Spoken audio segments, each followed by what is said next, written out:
Hi guys! Welcome sa Philippines Treasures. So yun, for the coin update, yan, naghahanap din kami ng 50 centimo. Ito ay coin ni Marcelo H. Del Pilar, 1989. Yan. Sa likod, meron siyang agila. Yan. At may nakalagay na 50 centimo. Ang value price po nito ngayon, kino-collect po namin siya. Kung depende rin sa quality ng coin.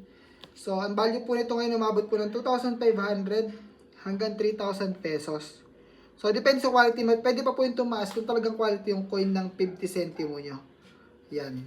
And dun sa year, 1989 po yung hinahanap namin. Kaya pakicheck po ng mga old coins na meron kayo. At kung meron kayong ganito, just follow at comment para po ma-replyan po namin kayo. Mag-send po kayo sana ng picture.